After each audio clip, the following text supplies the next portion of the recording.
Ladies and gentlemen, Bob Iger is out as CEO of Disney. For real this time. And yes, I know what you're thinking. Haven't we done this already? Yeah, we have. Because Bob Iger already retired once, handed the company to Bob Chapek, watched the whole thing turn into a corporate hostage video, and then came back like a man who left his car running in the driveway. But now it's official. Well, we hope it's official. Josh D'Amaro became Disney CEO on March 18th, 2026, which isn't a surprise because they did announce it way back in February 3rd to be exact. Dana Walden was elevated at the same time to President and Chief Creative Officer, while Iger stayed on as Senior Advisor and Board Member through the end of 2026. And that right there is why the story is bigger than a simple executive swap. Because the headline is, Bob Iger is out, Josh D'Amaro is in. But the reality? Disney may have changed the name on the CEO door.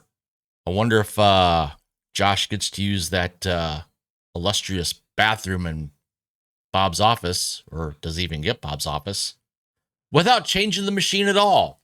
So today we're pulling out the receipts on Bob Iger's legacy, Josh D'Amaro's real challenge, and the question the mainstream entertainment press keeps dancing around. Is Disney actually changing, or is this just the same company with better PR?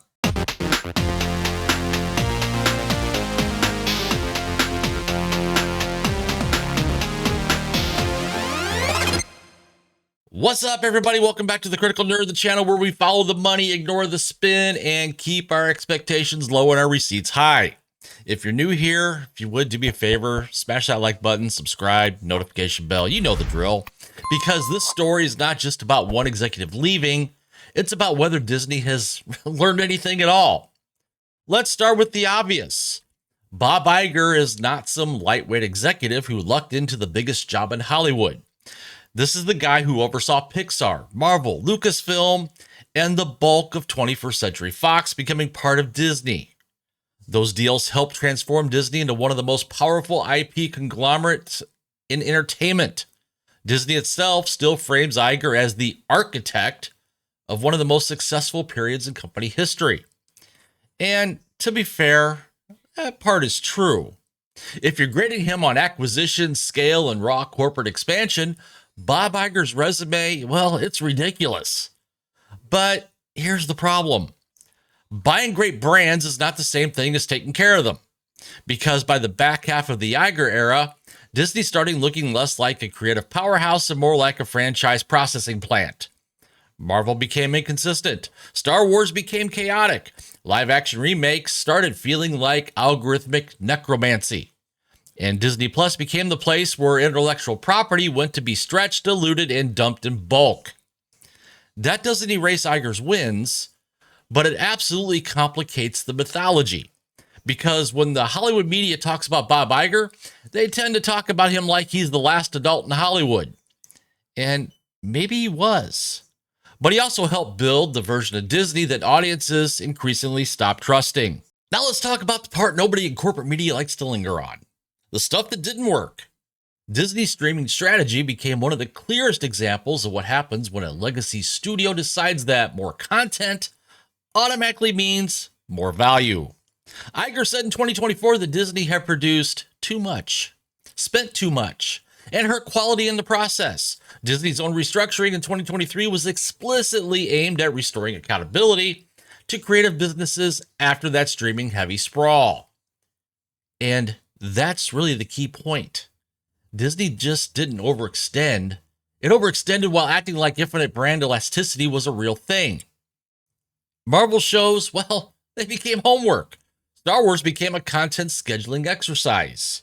Big brands became raw material for quarterly subscription logic. And yes, Bob Chapek, well, he did pour gasoline on that fire. But let's not do revisionist history and pretend Chapek invented the architecture. The streaming-first, content maximalist Disney, well, that machine was built under Iger's watch. Chapek may have been the guy mashing the buttons at the worst possible time, but the control panel, well, it was already there. And then there's the creative side. Star Wars under Disney never regained a stable long-term direction. Marvel went from cultural event status to audience skepticism. Pixar no longer carries the same automatic trust. The remake machine started producing diminishing returns. Even Reuters' recent coverage of Disney's transition points to franchise fatigue and a weakening traditional TV business as major issues tomorrow now inherits. That's the part that matters the most. Bob Iger built a giant machine, but by the time he stepped away, the machine looked bloated, expensive, and increasingly disconnected from normal audience enthusiasm. And then we get to the biggest black mark on Bob Iger's record, Bob Chapek. Because for all the talk about Iger's brilliance, let's remember one thing. Bob Chapek was his pick. Iger retired in 2020. Chapek took over. Then Disney went into one of the ugliest executive errors of modern Hollywood.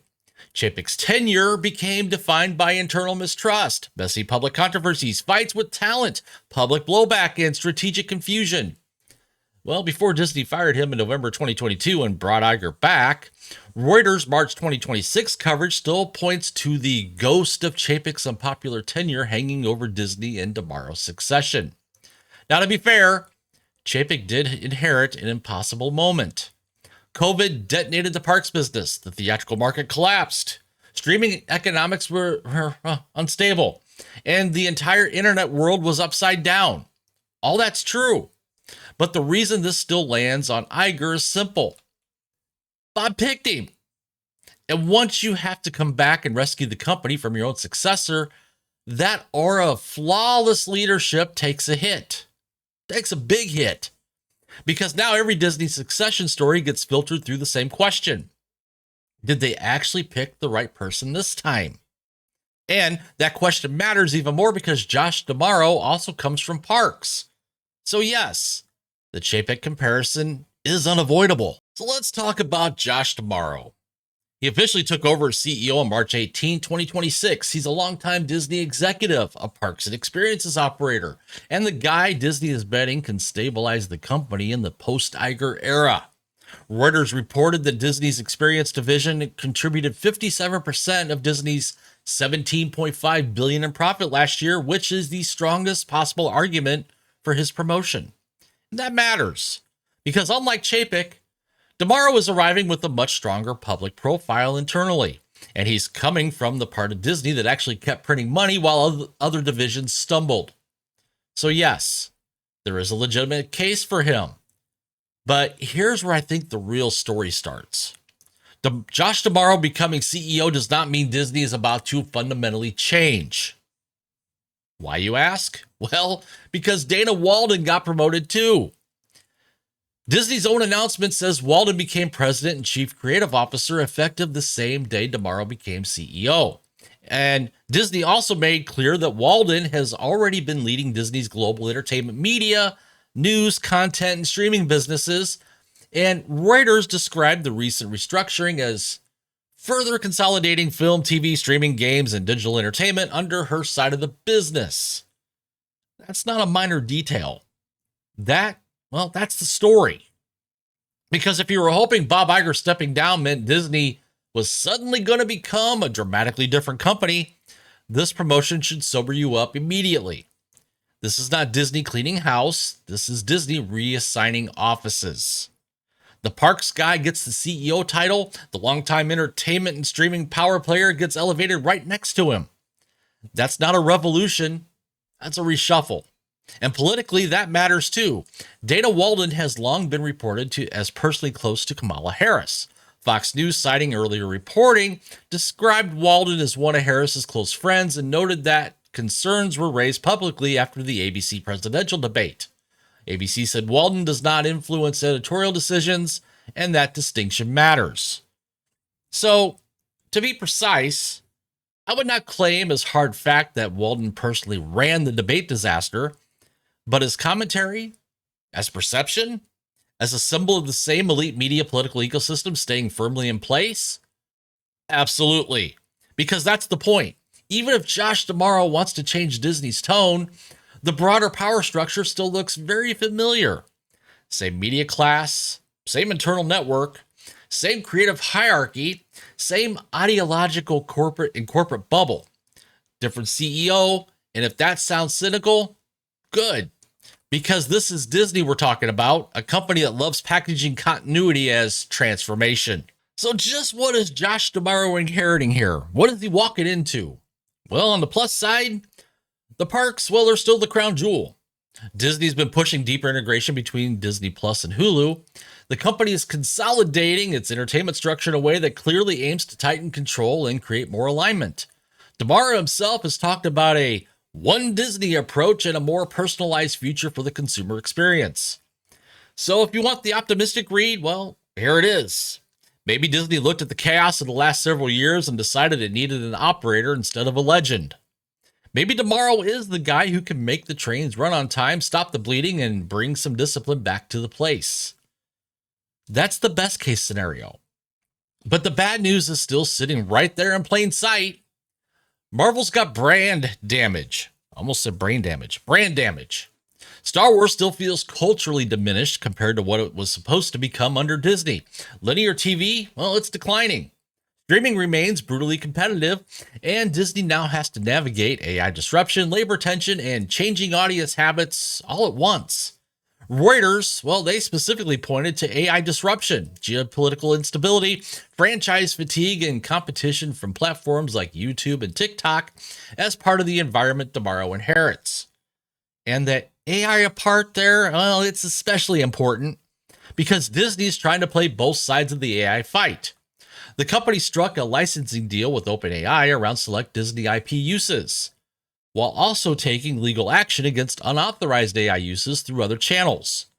That tells you Disney is not anti-AI. Disney is anti-uncontrolled AI. It wants licensed AI, monetized AI, and company-approved AI. Which means D'Amaro is not stepping into a simple succession. He's stepping into a franchise repair job, a media restructuring job, a cultural problem, a technology problem, and a trust problem all at the same time. So here's the bottom line. Bob Iger leaves behind a complicated legacy. The acquisitions, huge. The expansion, historic. The myth of the untouchable executive genius, it's a little harder to sell now. Because the same Bob Iger who built modern Disney also helped create the conditions for its bloated streaming strategy, its succession embarrassment, and the increasingly shaky stewardship of some of the biggest brands in entertainment. Josh D'Amaro, well, now he gets the top job. And maybe he succeeds. Maybe Disney really did need somebody who understands operations, margins, experiences, and how to make the machine function again. But let's not kid ourselves into thinking that this is some dramatic ideological creative reset. Because if Dana Walden is getting elevated at the exact same time, if the same entertainment structure is still in place, if the same internal culture still surrounds the throne, then this is not Disney becoming something new. It is Disney trying to preserve itself in a new wrapper. Bob Iger is out, Josh D'Amaro is in. But the safest bet right now? The company underneath them probably hasn't changed nearly as much as Disney wants you to believe. And that, more than the press alone, more than the applause, more than the photo op, is the real story. As always, keep your expectations low and your receipts high. I'm the Critical Nerd, and I will see you in the next one.